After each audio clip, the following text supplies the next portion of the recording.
This week on CNBC Sport, the podcast, legendary Spanish-language announcer Andrés Cantor Messi engancha y va, tiró con la derecha.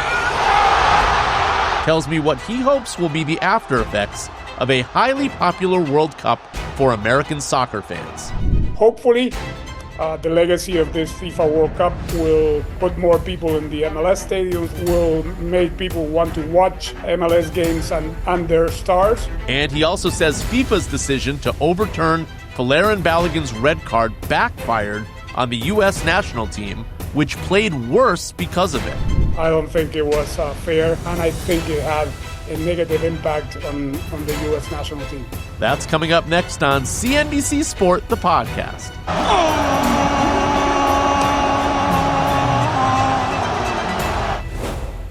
He's in vacation mode now, but joining us from the island of St. Bart's, you know him for his goal call, Telemundo's lead, FIFA World Cup play-by-play broadcaster Andrés Cantor. Andrés, thank you for joining us on your vacation. How are you, Alex? I'm glad to be with you to talk about the legacy of this World Cup that just finished. That was just wonderful. Let's start here first. Are you resting your vocal cords, I hope?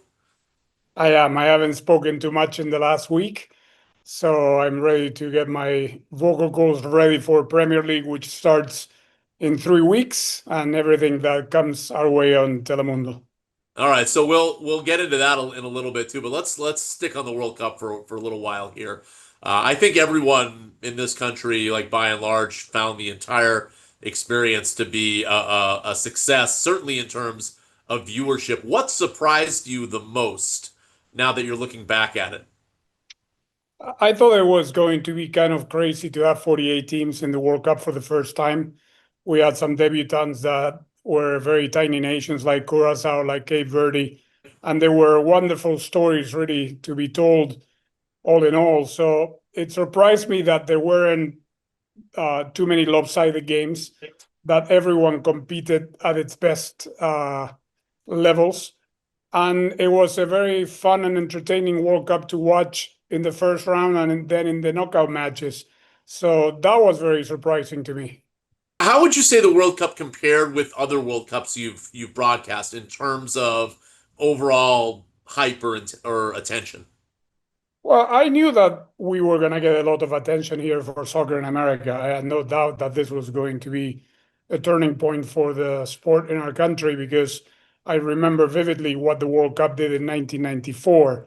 So really comparing World Cups is very, very difficult, because we were coming off the simplest, best World Cup ever, since it was in one city in Doha, Qatar, where everyone that went to that World Cup slept in our own bed for the same, for the duration of the tournament. Didn't get to travel farther than 15, 20 minutes by car. I think I logged in 25,000 miles in this World Cup. I went across the country several times. So it was kind of challenging, and even for the fans going from city to city. But definitely, this World Cup, I think, was a success for everyone. So you led right into my next question, which was your turning point comment. How do you think this World Cup will be a turning point for soccer in this country? Do you think that the ratings for both European soccer and MLS and sort of maybe even attendance will be forever skewed to the upside, and you can peg it back to this World Cup? I think hopefully it will. I mean, you know how it goes. Every 4 years we have people that don't even know the existence of soccer in America that tune in because it's a big event, because the World Cup makes a lot of noise. Hopefully those fans that were on the fringe of liking the sport will, like it so much that they will watch and support their local MLS teams, that they will want to see Erling Haaland. Now they know about the big players, the Kylian Mbappés, the Erling Haalands, the Alexis McAllister, you name it. So hopefully those that are not hardcore soccer fans, that are obviously our viewers every weekend on Telemundo, those will want to watch their new superstars in their domestic league. So hopefully, the legacy of this FIFA World Cup will put more people in the MLS stadiums. Will make people want to watch MLS games and their stars, and obviously also the global game through all the leagues. Well, I feel like you have probably answered a different iteration of this question for decades. So, beyond sort of the hopefully part, I'm just curious your opinion. Do you think Americans have finally fallen in love with soccer, or do Americans really just love the World Cup? Both. It's a very broad question, Alex, to answer because I don't know how we could define the love of soccer. I'm a hardcore soccer fan, and I love watching third division games on television. If the love of soccer or the love of the World Cup means that there is one person, one new fan of this sport in our country, I think that is good enough. And I think there will be plenty of new fans after the success of the World Cup because they've seen the world. I mean, the world superstars showed up. That is a very important point to make because we have the goal scoring title in between Kylian Mbappe, Harry Kane, Leo Messi, Erling Haaland. All the big names showed up. I mean, they didn't shy away. So people were tuned in. And it's like the Olympics, Alex. I mean, every 4 years, we watch this human interest story of a cyclist or a swimmer that we haven't heard for 4 years. And then suddenly we are watching the Tour de France or we're watching that athlete compete somewhere else. So hopefully that will be the case with the non-hardcore soccer fans, that they will stick around and hopefully grow into loving the game forever. One thing, though, that makes soccer a little bit different from those other Olympic sports is that those various different soccer stars that you just talked about, they all play in different leagues. And so I'm curious if you think there's sort of one league, whether it's La Liga or EPL or MLS, that like will really be the recipient of a benefit of a bump in attention from this World Cup. I think all of them because, well, the fact that they all play in different leagues. Obviously, the Premier League is they do their marketing best. It's a very fun league to watch because it's non-stop action. But if people want to go see Kylian Mbappe, they're gonna have to tune into Real Madrid. They are most likely people will follow the Champions League because that's the best of the crop. So I think every league will benefit from the new fandom that we have in our country because of the World Cup. I have to ask you about your thoughts on FIFA's decision to overturn the Balogun red card. What did you think about that? They said that there's Article 27 in the rule book. I don't think it was fair. Whatever happens, the decisions are always final.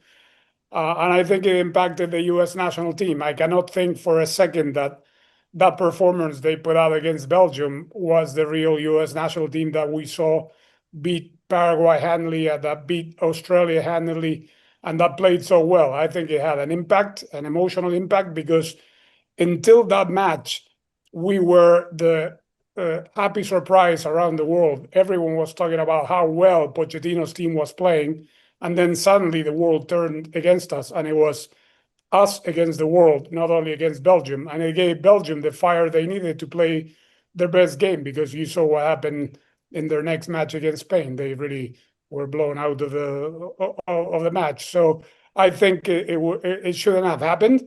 I don't think it was the right decision to rescind that red card, and I think it had a negative impact on the U.S. national team. So, in other words, you think the U.S. team would have played better had he not played in that game? I have no doubts that they would have competed better and not gotten blown away by Belgium the way they did. Yes. So many of your goal calls went viral in this sort of time of social media. Do you have the same enthusiasm for calling games as you used to? It certainly sounds like you do, but I'm not in your head, so I wanted to ask you. I have the same enthusiasm as the very first day, and the World Cup gets the best out of me because obviously when I call the Argentina games, I get very emotional. I got very, very emotional when I got to call the U.S. men's national team. I fought so much for soccer in this country for the last 40 years, being the main play-by-play announcer on the Spanish language networks that cover the U.S. national team, and I have a feeling for this team, for this country, and I get enthused. Really, I mean, I've called lesser important games, but with the same passion. So yes, I have every 4 years. I mean, I have passion every weekend. I call Premier Leagues on Telemundo, but every 4 years, the World Cup really gets the best of me. So I think it's safe to say no thoughts of retirement anytime soon. No, not at all. I mean, I consider myself young. I have the fire within me to keep doing what I love, which is sitting in the best seat in the house in the major tournaments. I ventured into English language play-by-play last summer. I did some Premier League for NBC sports, and that is something that I will consider also doing moving forward, just to find new challenges. But definitely no retirement yet. All right, so let's talk about the moving forward part because I've reported that the World Cup rights are up for 2030 and 2034 now, in essence. And there's a very real possibility that Telemundo loses the Spanish broadcast rights because the English and the Spanish are likely to be packaged together for whichever media company buys them. Have you talked to your agent about that? Like, would you be free to call those games for another media company? Well, I don't have such a long contract moving forward. So whatever happens, I know I will be involved in the major tournaments. That is my wish moving forward. We will see how quickly FIFA finishes the tender that just went out, I believe. Um, Obviously, I'm not privy to those conversations, and I know because I read you very often that they're going to go for upwards of $1.5 billion. So I don't know who's going to end up with the rights, but it's good that I can do it either in English or Spanish. So hopefully I will be around calling the next World Cup in either language, being in Telemundo or being somewhere else.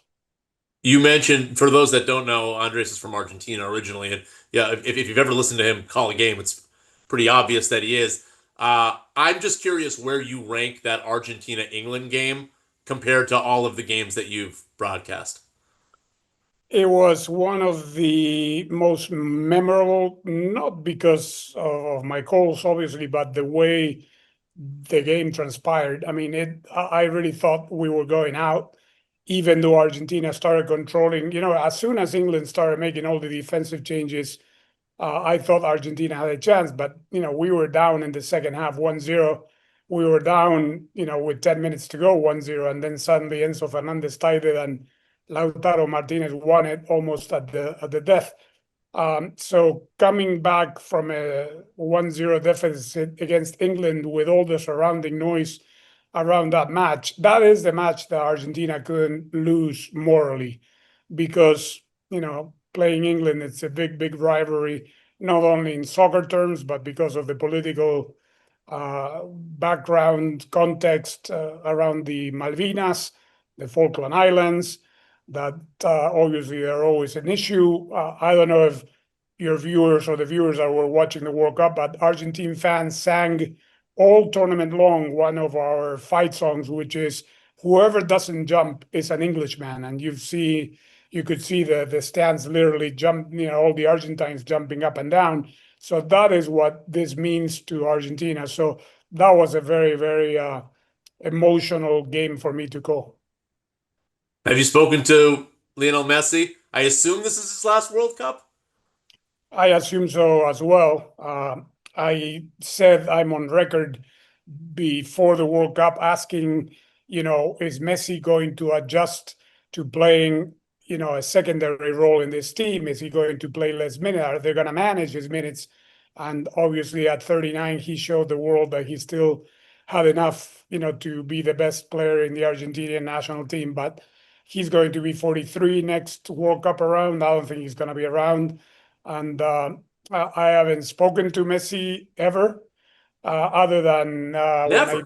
the well, I spoken to him briefly in Paris at the Best Award show, but for like 30 seconds. And then I saw him, Inter Miami invited me to do the coin toss in his last game before the World Cup. And we just exchanged pleasantries. Says, hello, how are you? He knows who I am.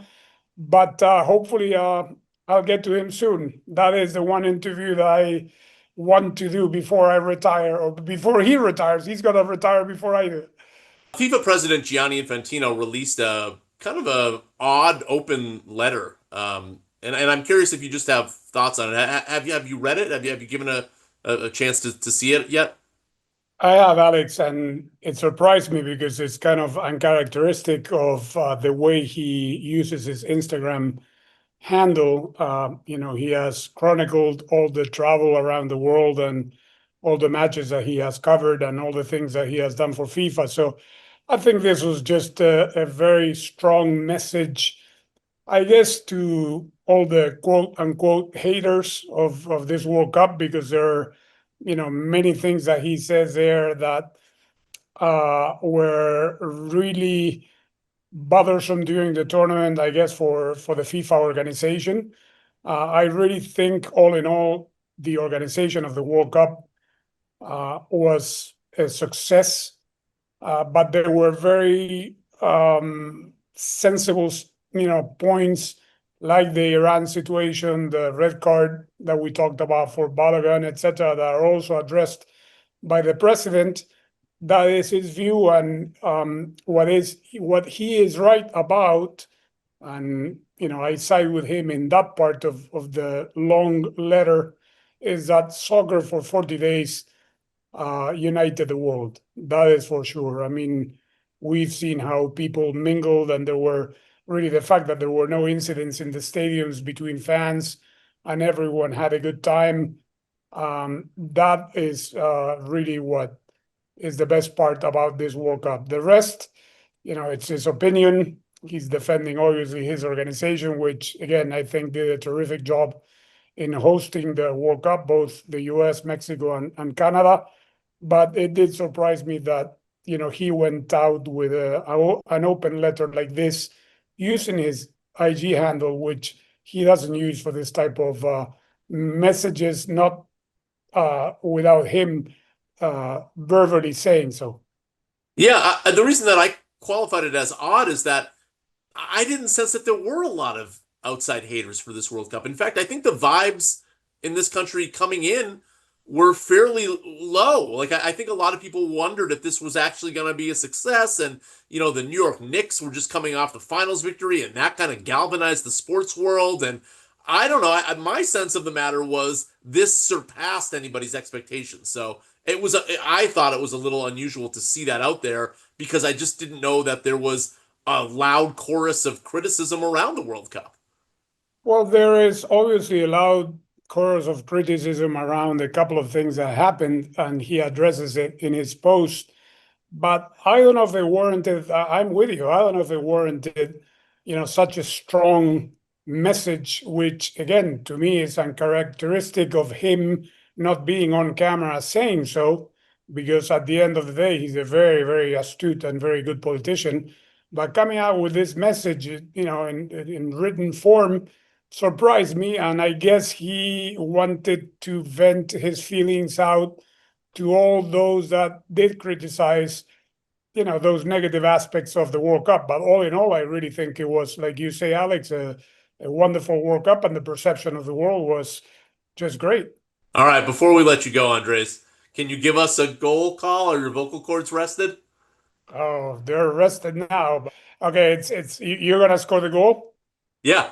All right, Sherman. Goal!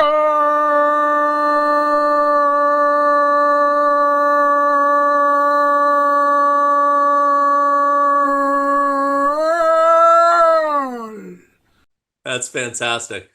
Thanks, Andres. Enjoy your vacation. Thank you.